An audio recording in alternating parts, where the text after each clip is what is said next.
ایران کے اندر جو میں گیا ہوں ابھی ریسنٹلی 2-3 مہینے پہلے, تو ابھی بہت زیادہ وہاں پہ اینٹی حجاب موومنٹ جو ہے وہ بہت زیادہ چل رہی ہے, کہ جتنی بھی نئی جنریشن ہے, ایون اب جو بڑے بھی ان کے ساتھ شامل ہیں, جو حجاب کی ادھر ہے سختی پابندی, وہ بہت زیادہ یعنی باغی ہو چکے ہیں اس کے اوپر.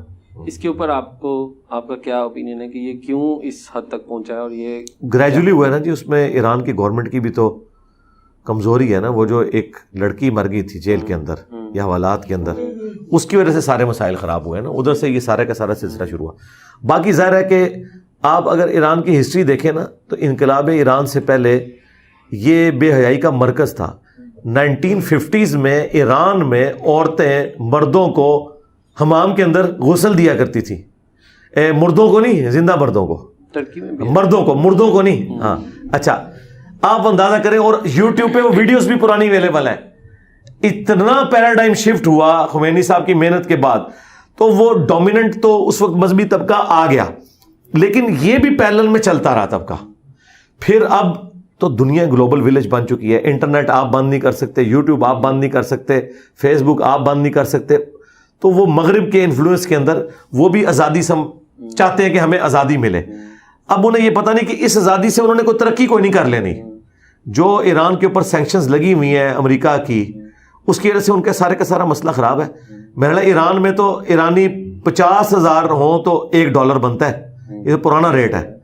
ہاں دیکھو 50,000, ہمارا تو 300 بھی نہیں, ڈالر پہنچا. 5,000 پاکستانی چینج کرایا تھا تو مجھے 12 لاکھ ملا تھا. 12 لاکھ ملا تھا. ہاں تو نہیں, وہ 12 لاکھ کی برتھ بھی ادھر تھی. برتھ وہ ایکوالٹی ہے, جب چیزیں آپ لینے جاتے ہیں نا تو وہی. تو پھر روٹی تو آپ کو وہاں 10 روپے کی تو نہیں مل رہی ہوگی, 1 لاکھ کی ملتی ہے بریڈ اس طرح. اچھا ہاں, تو 5 لاکھ کا نوٹ ہے, 5 لاکھ کا نوٹ ہے. ہاں تو وہ ان کا جو پیسہ ہے نا وہ ڈی ویلیو بھی ہو چکا ہے.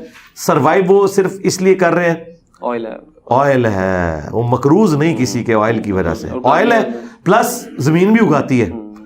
وہ ایران ان چند ملکوں میں سے ہے جو مقروض نہیں ہے, جو کچھ ہے وہ اپنا کرتے ہیں, اور وہ تجارت کرنے کی ان کو اجازت نہیں ہے, بس اتنا جتنا ان کو گڈز منگوانے ہوتے ہیں. چائنا ان سے کوئی آئل وغیرہ لے لیتا ہے, ادروائز آج سینکشن ہٹا دی جائیں تو ایران تو بہت اوپر چلا جائے جتنے ریسورسز ہیں. اس میں کیا کوئی اسلامی گورنمنٹ, ہم یعنی مدینہ کی ریاست لے لیتے ہیں, کیا اس کو شریعت کے مطابق یہ حق حاصل ہوتا ہے کہ وہ اس طرح کی چیز فورس کرے؟ کیونکہ میں نے جب لوگوں سے وہاں پہ لوکل لوگوں سے ڈسکشن کیا تو اس نے کہا بڑا اپنا اظہار کرتے ہوئے کہ کہتا تمہیں پتہ ہے کہ میری بہن کیا چیز فیل کرتی ہے, کیا فیس کرتی ہے, کہ ہمارے اتنے CCTV کیمرہ لگے ہوئے ہیں کہ جب میری بہن جاتی ہے اور اس کا اسکارف جب نیچے ہوتا ہے تو جیسے کہتا ہے آپ کے ملک میں الیکٹرانک چلان آتا ہے ویسے ہمارے گھر میں اسکارف اترنے کا چلان آتا ہے. نہیں, چہرے کا وہاں نہیں ہے پردہ, نہیں یہ اسکارف کا ہے, چہرے کا پردہ نہیں ہے. تو میرا پھر یہ کوشچن بس ذہن میں آیا جو میں نے لکھا کہ کیا شرعی طور پہ کوئی گورنمنٹ اس لیول پہ جا کے اسلام نہیں کر سکتی؟ نہیں کر سکتی. دیکھیں اس طرح دنیا میں کام نہیں چلے گا. جو اسلام میں نظام کے طور پہ ہے نا, وہ چیزیں ہیں جن کو آپ نے امپلیمنٹ کرنا ہے, بنیادی چیزیں, اور وہ چیزیں جو معاشرے کے ساتھ ریلیٹڈ ہیں. اس کے لیے جو جوڈیشری کے معاملات ہیں, قتل و غارت کا مسئلہ, چوری کا مسئلہ, اس کے اوپر تو آپ امپلیمنٹ کر سکتے ہیں. اب کسی نے روزہ رکھا ہے یا نہیں رکھا ہوا, اس پہ تو آپ کسی کو کیسے سزا دیں گے؟ نماز بھی اس کا اپنا معاملہ ہے, آپ زبردستی تو اسے نماز پڑھا نہیں سکتے, اور نہ کوئی انکار کرے گا کہ میں نماز پڑھتا ہوں یا نہیں پڑھتا. ٹھیک ہے, داڑھی کے اوپر آپ کسی کے ساتھ اس طرح کا معاملہ نہیں کر سکتے. ہمارے نزدیک جو اسلام کا کلچر ہے نا وہ یہی ہے کہ آپ نے ترغیب دلانی ہے. لیکن جہاں اجتماعی کام ہے, جس طرح اب ہمارا پورا فائنینشیل سسٹم چلتا ہے زکوٰۃ کے نظام کے اوپر, زکوٰۃ اگر گورنمنٹ مانگتی ہے نا, جو آج ماڈرن فارم میں ٹیکسز کی شکل میں بھی آ رہی ہے, اور پھر بھی ہم پیرلل میں زکوٰۃ دیتے ہیں, وہ آپ کا دینا ضروری ہے. باقی یہ آپ کے انڈیویجول معاملات ہیں.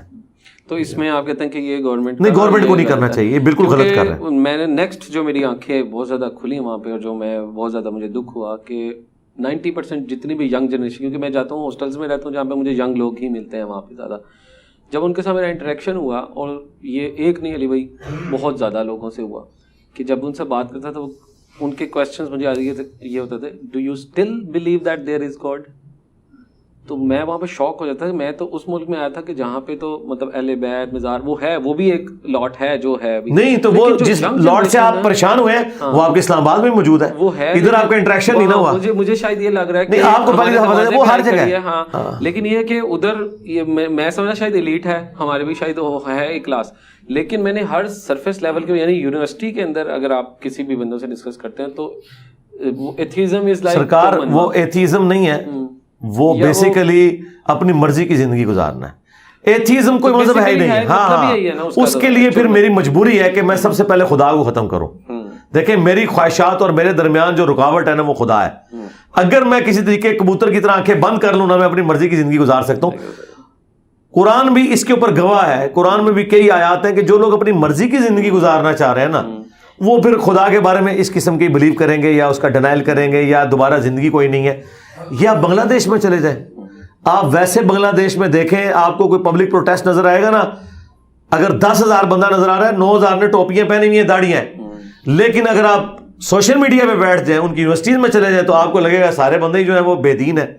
ٹھیک ہے, اور اسی طرح سے وہ ایتھیسٹ کہتے ہیں ایتھیزم پھیل رہا ہے. ایتھیزم نہیں پھیل رہا, اپنی مرضی کی زندگی. یہ خود اپنی ذات میں ایک خدا ہیں, یہ خدا زیادہ ہو گئے ہیں, یعنی وہ خدا جو جھوٹے خدا ہیں.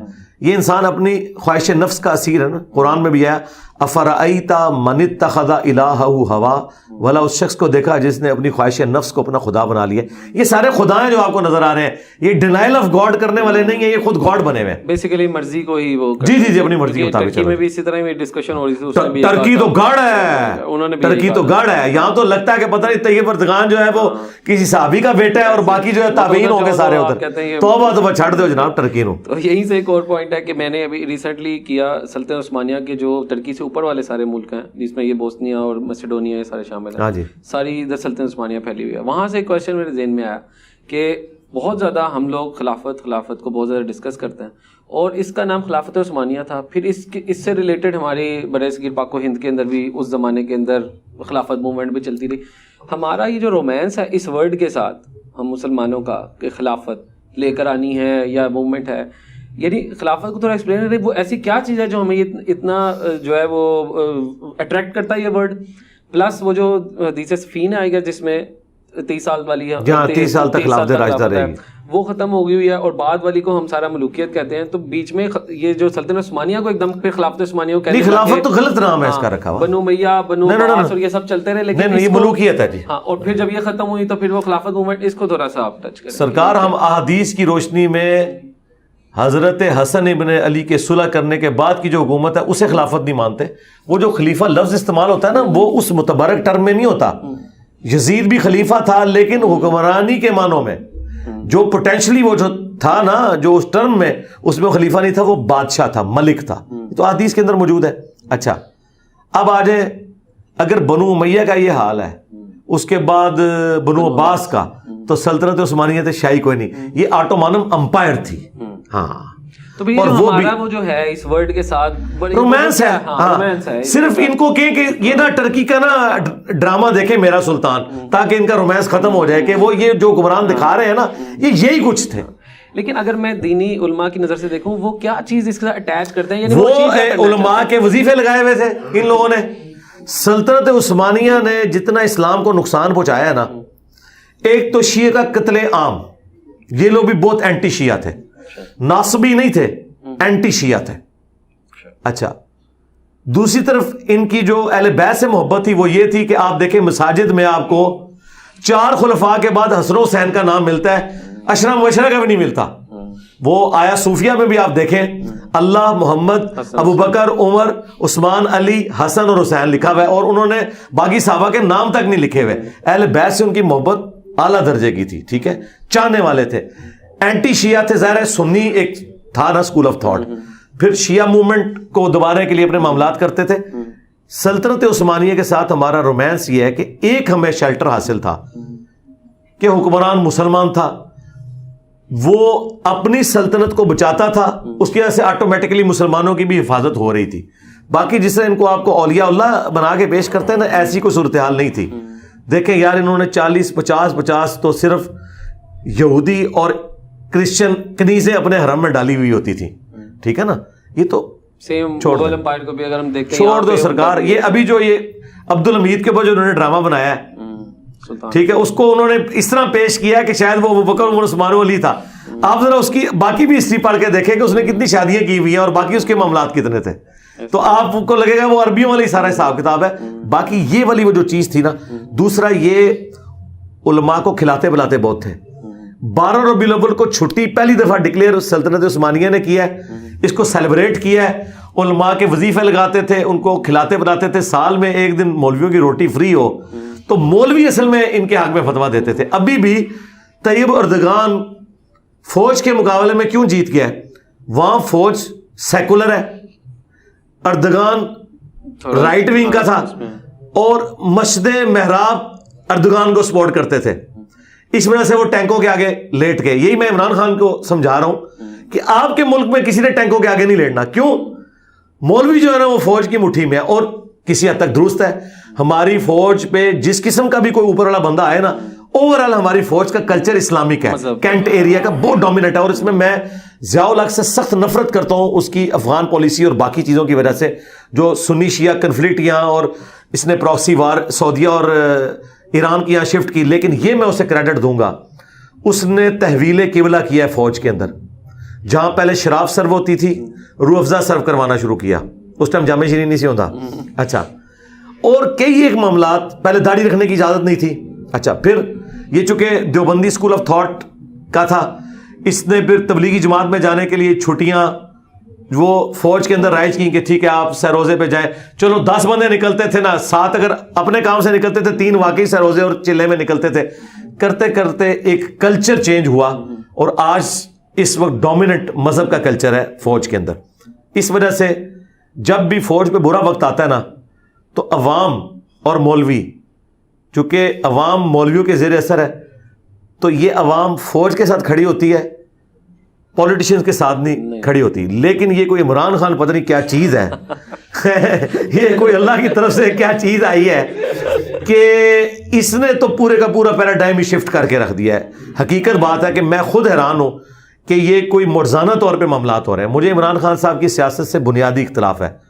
ان کے اندر استقامت کوئی نہیں ہے, قول و فعل میں تضاد بہت زیادہ ہے. ایک دن اور بات کرتے ہیں, اگلے دن بالکل اپوزٹ بات کرتے ہیں. اس کے باوجود میں کہوں گا کہ عمران خان دے گئے تھے, باقی شے ہی کوئی نہیں. حقیقت گال ہے. صحیح ہے.